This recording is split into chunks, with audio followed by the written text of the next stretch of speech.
Okay, Lorien, you're on. All right. Well, thank you very much, everyone. Let me pull up my slideshow here and get it going. Hold on, I've got to share my screen.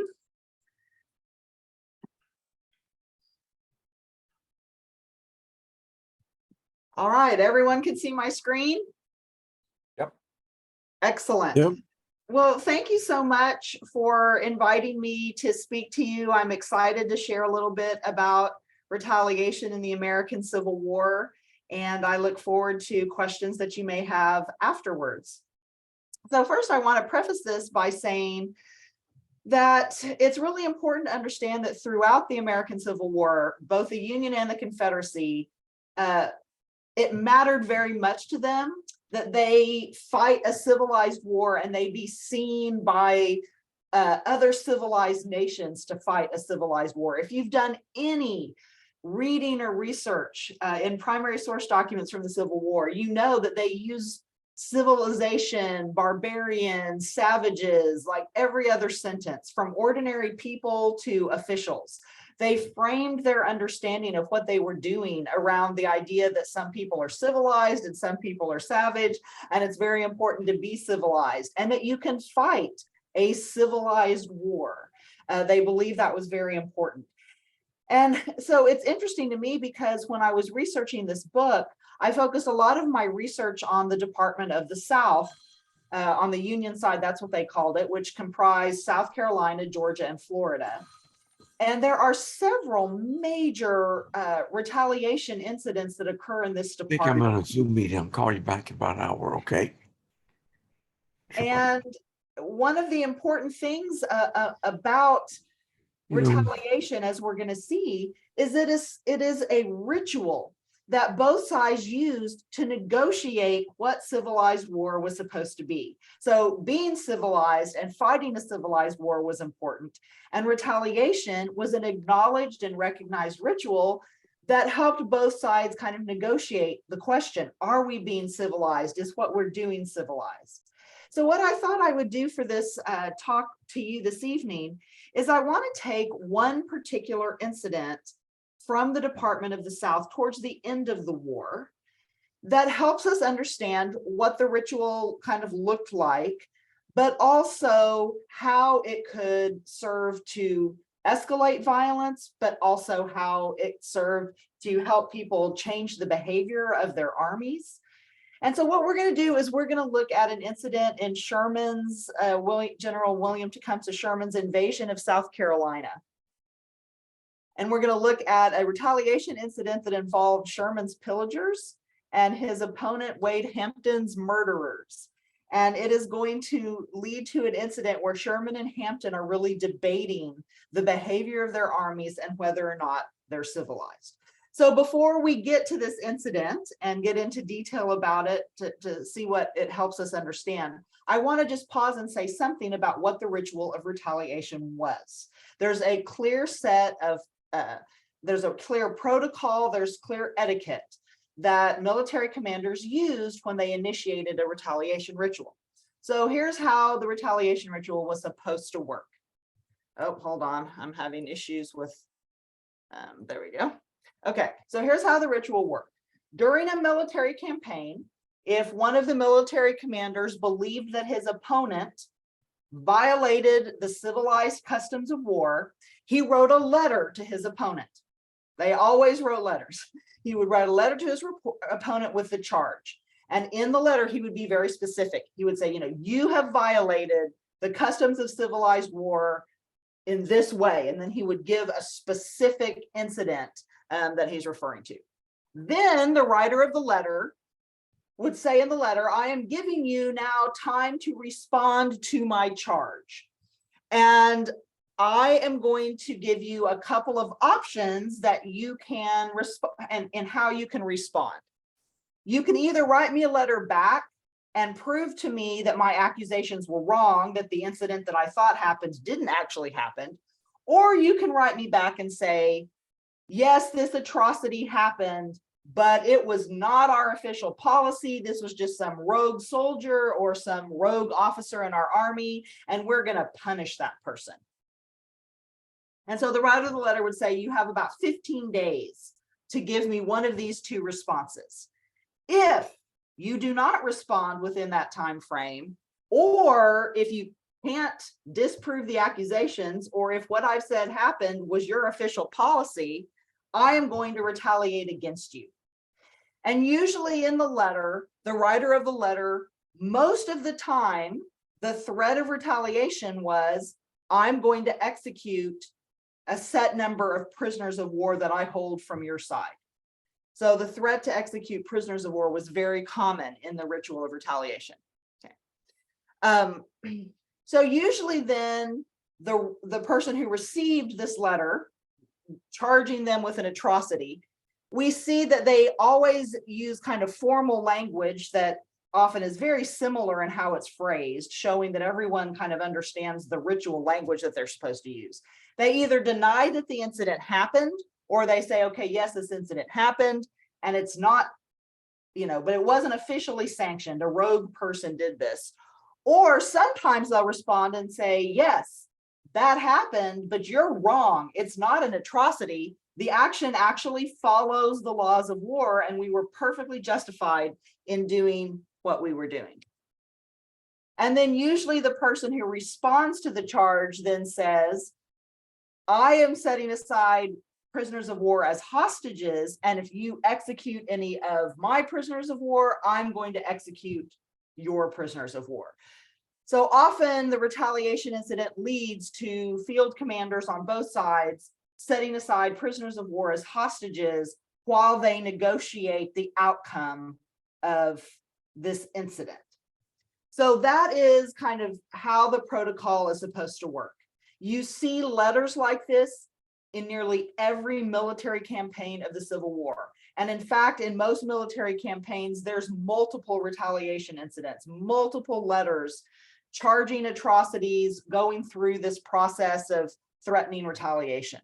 Okay, so how does this play out? What does it look like if we get down to a specific incident?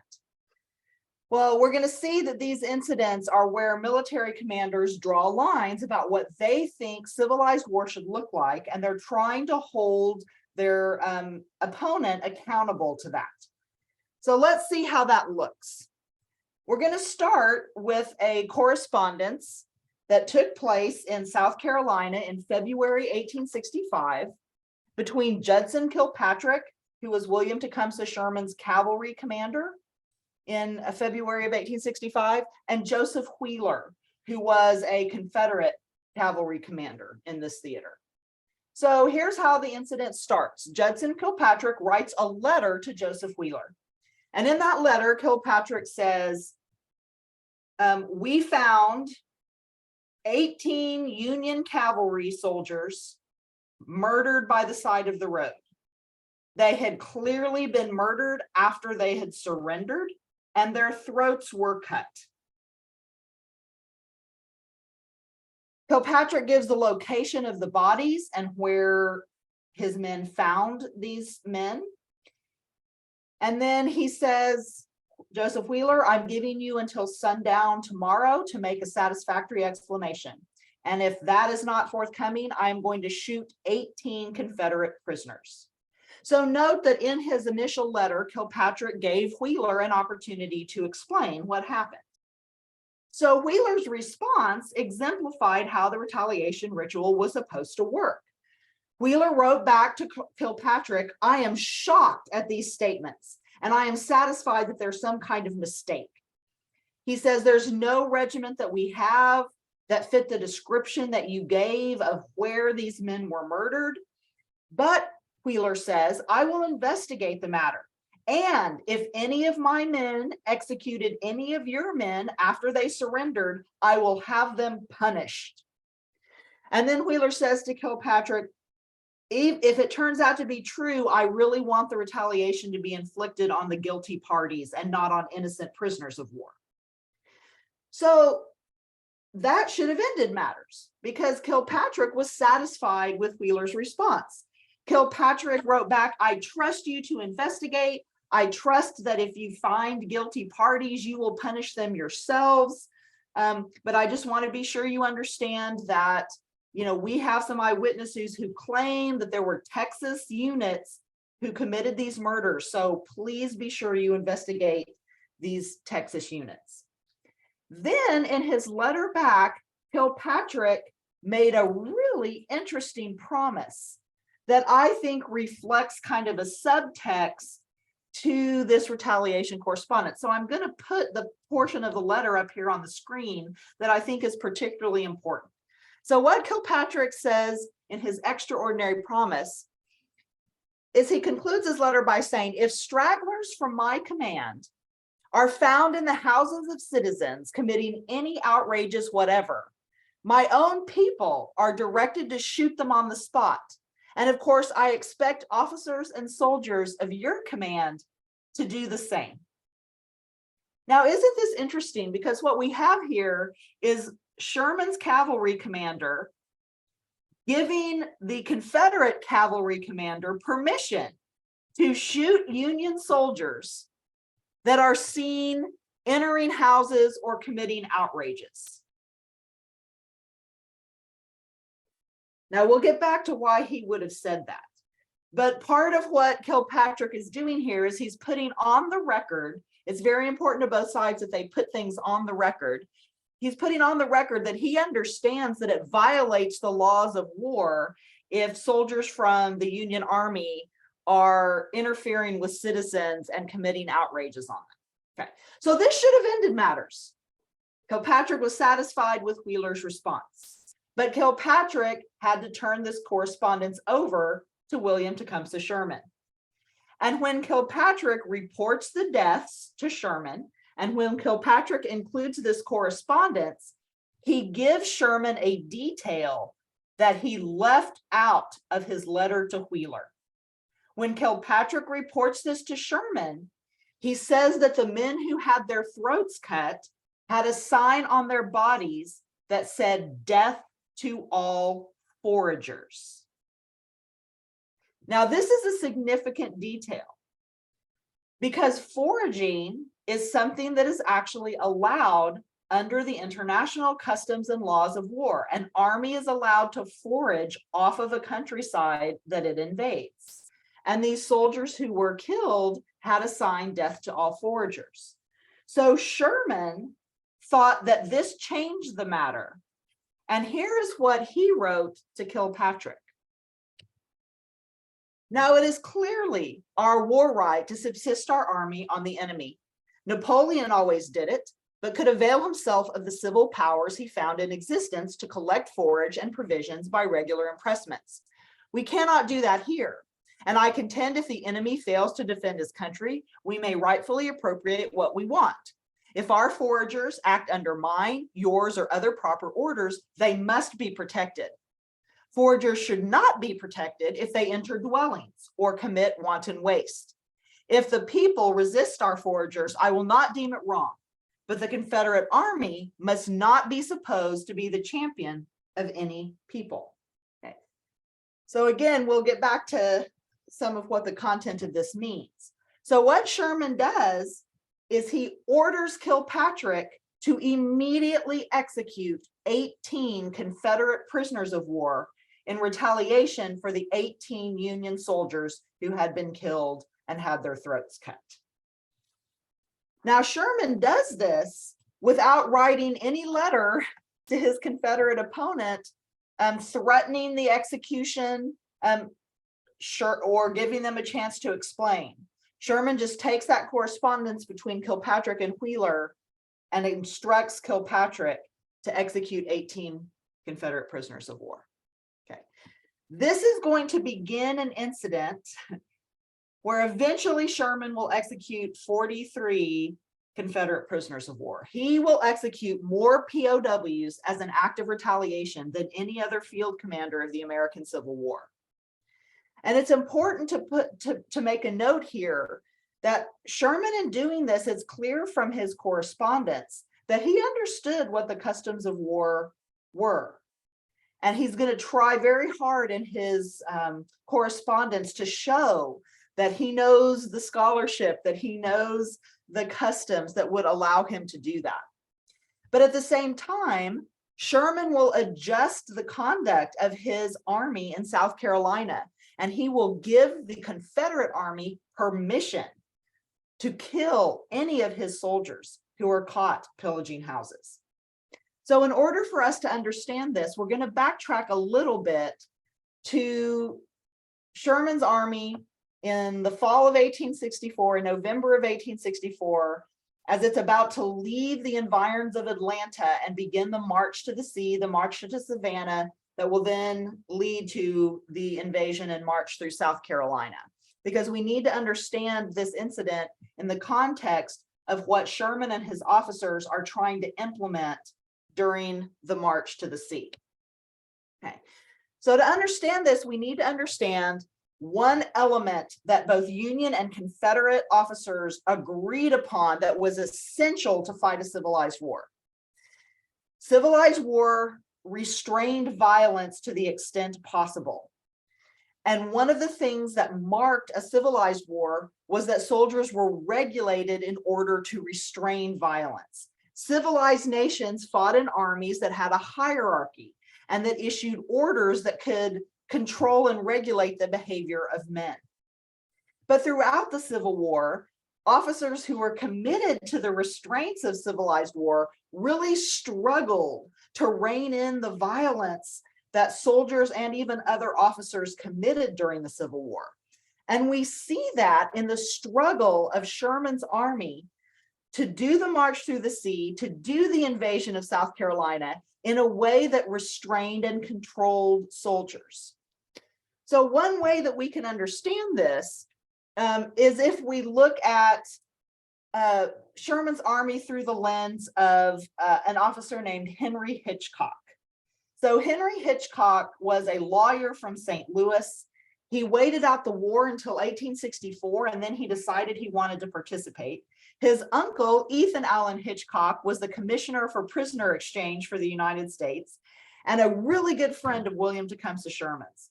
So the uncle got Henry Hitchcock appointed to Sherman's staff in November of 1864. So here this lawyer who knows all about the customs of war, he shows up right as Sherman's army is about to do the march to the sea. And Hitchcock is obsessed with finding out, is this army I've joined, is it going to follow the customs of war? Are we fighting in a civilized way? And he's going to spend the entire march to the sea doing his own personal investigation of if the army he has joined is civilized or not. Okay. So his understanding is framed very much by the special field orders that Sherman dictated to him that were supposed to be the rules governing the behavior of Sherman's army. And Hitchcock was excited because he believed that these rules fit the customs of war. So these are the famous Special Field Order 120. This is the official code that was going to govern the behavior of Sherman's soldiers as they marched through Georgia and then South Carolina. And it was designed to restrain the soldiers and limit their access to violence. So first, we'll just take kind of each bullet point. According to these orders, brigade commanders had to organize foraging parties. Soldiers could not run off on their own and forage. It had to be part of a brigade commander's organization. Soldiers had to stay near the route of the army's march. Soldiers could not enter dwellings or trespass. Soldiers had to refrain from threatening or abusive language. Soldiers could gather vegetables and drive in stock that were inside of their camp during a halt or march. That's allowed by the international customs of war. Cavalry and artillery could take horses and mules freely, but they had to target the hostile rich, was the wording of the order. And foragers were instructed to leave each family a reasonable portion for their maintenance. So Hitchcock, copied down these orders. He distributed them to the brigade and corps commanders and wing commanders of Sherman's army. And he thought these orders fit well with the customs of war. But the question was, would these orders be enforced? And this is where Hitchcock began to be concerned in the opening days and weeks as Sherman's army left the environs of Atlanta and began moving towards Savannah. Hitchcock noticed that some of Sherman's subordinate officers strictly enforced Special Field Order number 120. Particularly Oliver Otis Howard, one of the wing commanders, and Francis P. Blair. They issued supplemental orders intended to ensure that the brigades and the regiments under their command enforced Special Field Order 120. And they implemented punishments on the spot for soldiers who violated Special Field Order 120. So for example, if there were men who entered somebody's house and took things. For example, there was in an Ohio regiment, some soldiers went into a house and stole some of the women's clothing. So they were punished by having to wear the dresses and get marched through the camp of their regiment, and then they had to pay a fine. But Hitchcock is concerned that there are other officers who are not enforcing Special Field Order number 120. He notices many soldiers, as he's investigating every night, that it's clear to him have left the line of march, have gone beyond foraging into pillaging. So pillaging is against the laws of war. It's opposed to foraging in that it's the action of individual soldiers who are pillaging personal property that have no military necessity, that cannot sustain the army, clothing, jewelry, things like this. So every night, Hitchcock goes around. Did your men pillage tonight? I mean, it's hilarious. He records in his diary all the conversations that he has when he's asking all these officers, did your men pillage? Did your men pillage? I thought I saw a house on fire. Did you burn that house, or did something else happen? It seems to me there's a whole lot of horses. Did you take only what was military necessity here, or did you do something else? And he quickly becomes concerned that there's a significant portion of Sherman's army that is engaged in pillaging and other behavior like this. He believes that this particularly escalates when Sherman's army, after it captures Savannah, and then when it begins to move into South Carolina. So here's a map that shows the march of Sherman's army through Georgia and then South Carolina. The army marched in two wings. You see Howard and Slocum represent the two wings of the army. The cavalry under Kilpatrick is weaving back and forth.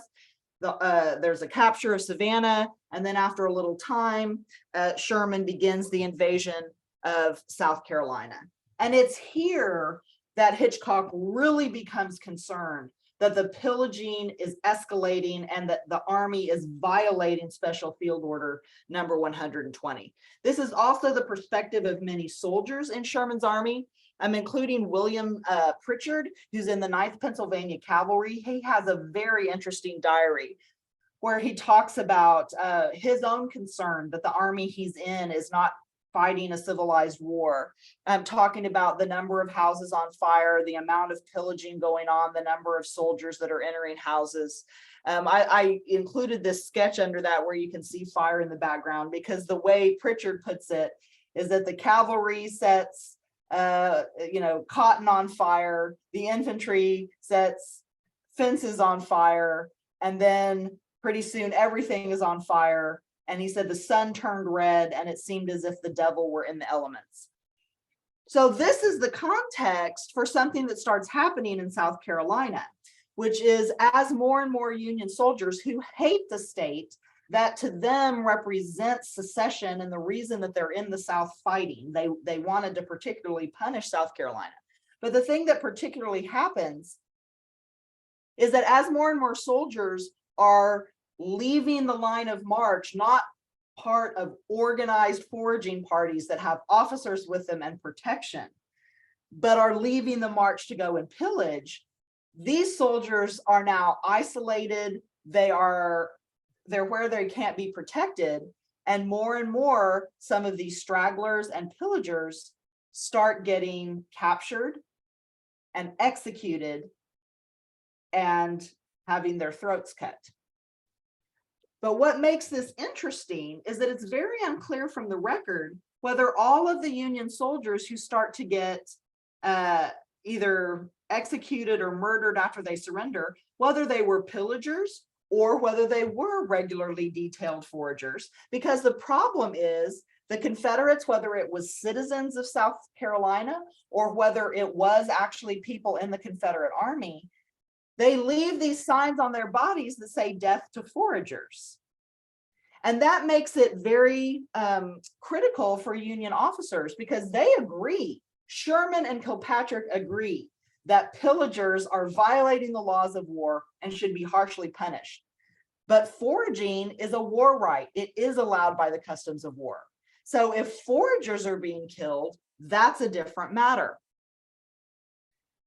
So what Sherman is going to do is, after those 18 prisoners of war are executed by Sherman, more Union soldiers are found dead with their throats cut with the sign "Death to Foragers" on their body. So at this point, Sherman initiates his own retaliation ritual with Lieutenant General Wade Hampton, who is in charge of Confederate forces in northern South Carolina. And actually, Hampton had just had his home and his property pillaged by Union soldiers a few days before the incident where he gets Sherman's letter. So Sherman writes to Hampton and he says, you know, our soldiers are getting executed clearly after capture. He reiterates that foraging is a war right. He reiterates that he is going to retaliate and execute Confederate POWs for every Union soldier who has been found murdered. And here's how Sherman puts it in the letter. He says, "I hold about 1,000 prisoners captured in various ways, and I can stand it as long as you." But then Sherman makes a critical acknowledgement that usually would have prevented a commander from issuing a retaliation ritual. Sherman says, "I hardly think these murders were committed with your knowledge, and would suggest that you give notice to the people at large that every life taken by them simply results in the death of one of your Confederates." But then Sherman does something interesting. So he's, you know, sent this letter to Hampton, but he also sends a circular to his own army. And in this circular, Sherman instructs his brigade and regiment commanders to retaliate life for life if any foragers are killed after capture, and to keep a record. Then he orders that foragers should be kept within reasonable bounds for the sake of discipline. And then he says, "I will not protect them when they enter dwellings and commit wanton waste, such as women's apparel, jewelry, and such things as are not needed by our army. If the citizens of South Carolina resist our foragers, I will not deem it wrong." So again, Sherman in this circular is making a distinction between his foragers and between soldiers who pillage. The distinction that clearly marks the difference between an army that's fighting in a civilized way and an army that is fighting in a savage way. And Sherman says, "I am not going to protect pillagers, and if people resist them, shoot them down. I won't deem that wrong." Okay. So in the meantime, Wade Hampton gets Sherman's message, and he learns that there have been additional execution of Confederate POWs in retaliation for the murder of Union pillagers or foragers, which it's very unclear because of these signs on the body. So here's how Wade Hampton responds. He tells Sherman that "I will execute 2 prisoners for every 1 prisoner that you execute." He also tells Sherman that he has issued orders for his men to shoot down any Union soldiers who are burning houses. Hampton says that there is a right in the customs of war that is older than the war right to forage, and that is the right to defend your home. So he says, even if your foragers are behaving within the bounds of civilized war, the citizens of South Carolina still have the right to defend any kind of property that they have. He calls Sherman's army a pack of wild beasts, and then he tells Sherman that he has set aside 56 POWs as hostages. Hampton turns all of this over to his immediate commander, PGT Beauregard, who informs Hampton that the system of retaliation must be carried out at all costs. Well, by now, at least 42 POWs are dead. On the the Union has executed about 42 Confederate POWs. And there's only one other execution after this exchange of letters and after Sherman's circular. And that was an execution by the 30th Illinois. So what happened was that regiment found one of their regularly detailed foragers, Private Robert M. Woodruff from Company H, murdered by the side of the road with his throat cut and a sign on his body that said "Death to all foragers." So the major of the regiment, William C. Rhodes, following the orders that he had received in in Sherman's circular, he ordered the execution of a POW held by the regiment in retaliation. So what the 30th Illinois did, they had a group of prisoners, Confederate prisoners, that they were, kind of carrying with them as they marched. They had these prisoners draw lots to determine who was going to be executed. And the man who drew the lot was a Methodist preacher who had been conscripted into the Confederate Army in South Carolina. And he gave a little speech that said he didn't join the Army voluntarily. He didn't want to fight. He had 6 daughters at home. So what happened then was that Major Rhodes went into his tent and started crying and sent a letter saying, "I refuse to implement the retaliation order." And then he received a message back that if he did not implement the retaliation order, he would be court-martialed. So Rhodes set up a firing squad that executed this Methodist preacher. And the chaplain of the 30th Illinois was a Baptist preacher. And he prayed with the Methodist preacher and was with him when he was executed. And it's interesting because in the regimental history written of the 30th Illinois, this Baptist chaplain in 1912 still said that he remembered crying in his tent, begging not to participate in the execution. And in 1912, he still said that that day was the saddest day of his life. So when Sherman's army then enters into North Carolina, there's going to be a change of orders where Sherman will crack down even further on the behavior of his army. He issues an order that says all officers and soldiers of this command are reminded that the state of North Carolina was one of the last states that passed the Ordinance of Secession, and that from the commencement of the war, there has been a strong Union party in the state. It should not be assumed that the inhabitants are enemies to our government, and it is to be hoped that every effort will be made to prevent wanton destruction of property or any unkind treatment of citizens. So Sherman is now going to exercise oversight in North Carolina that he didn't exercise in South Carolina.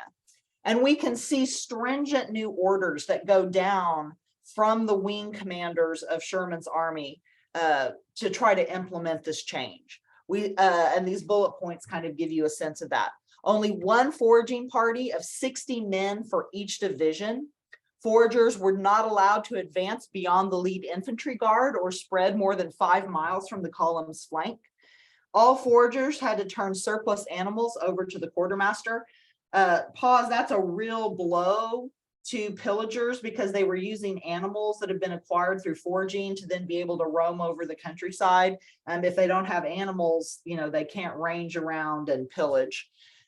These orders put a guard at every house on the line of march of Sherman's army, and it authorized division patrols to arrest and dismount all mounted men found away from the line of march unless they were detailed foragers with officers present. And then Sherman's army also began to arrest all men absent from their commands without orders. And from what I could tell in my research, these orders were enforced. So what we see is that by the end of this retaliation incident, Sherman had executed 43 Confederate prisoners of war in South Carolina. And I think this incident was kind of a perfect storm. Often retaliation de-escalated violence, but here it contributed to an escalating cycle of violence. And I think that one reason for that is because of the perfect storm that we have here. Sherman is a unique personality. He's very different than other Union Army commanders. And he partly followed the retaliation ritual and partly didn't. We also see that Union soldiers had a particular hatred for the state of South Carolina, and that impacted how they behaved in the state. We also see that Confederates were very frustrated at their inability to defend the state from invasion.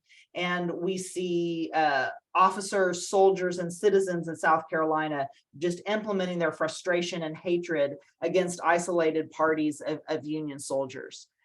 So I hope that by going into detail in this incident, you kind of get a sense of the issues involved in retaliation, the restraints of civilized war, violence. You get a sense of how there was supposed to be a ritual that worked. And you also get a sense of why the treatment of POWs and their use as retaliation becomes one of the most controversial aspects of the Civil War. Because we do have in every theater of the Civil War, prisoners of war who are executed as part of retaliation rituals. So that is my talk. I am happy to answer any questions that you have. If you want to know more about retaliation and about the many retaliation incidents in the Department of the South, my book about that is called Rites of Retaliation, Civilization, Soldiers, and Campaigns in the American Civil War. And in many ways, it's also a military history of the Department of the South for the 4 years of the Civil War, because I embed the retaliation incidents in a narrative of the military campaigns that shaped the theater. So I will quit sharing my screen and open it up for questions.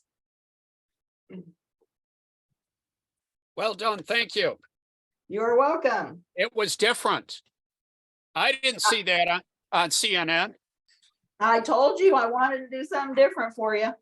I have a question from this sometimes published periodical.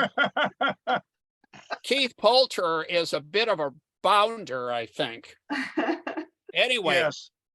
you recall your article, Yes. Retaliation.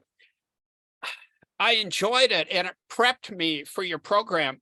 But my question, Lorien, is because of the war already in Kansas and Missouri, before the war was declared, were there more incidents of retaliation early in the war in the Trans-Mississippi than, say, in McClellan's command, where he just stood still for 8 months? Western Virginia, I mean, that seemed to be over pretty quickly, but things were really already at a boiling point out in the West. Yeah, so I think, and then I see that you're desperate over there, Jim, to jump in. Let me answer, and then I'll. So I think, Tom,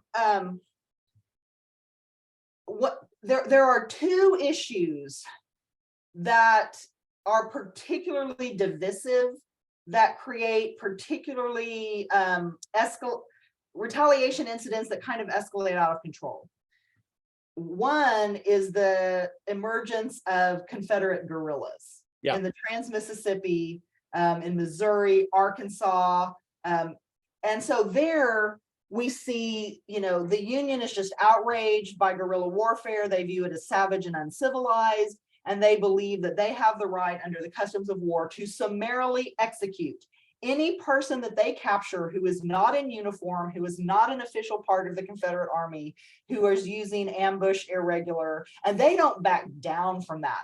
Yeah. So, there's a Union commander in Kentucky who executes 63 Confederate prisoners of war in retaliation for guerrilla attacks. So I think we see early in the war, that's the other big incident the other big issue is the Union's recruitment and deployment of Black soldiers, right? Yeah. And I talk about that a lot in Rites of Retaliation, but anyway, so wherever the Union Army is going to recruit and then actually use in battle Black soldiers, we get big time retaliation incidents that usually involve murders and deaths. So there's some in Louisiana.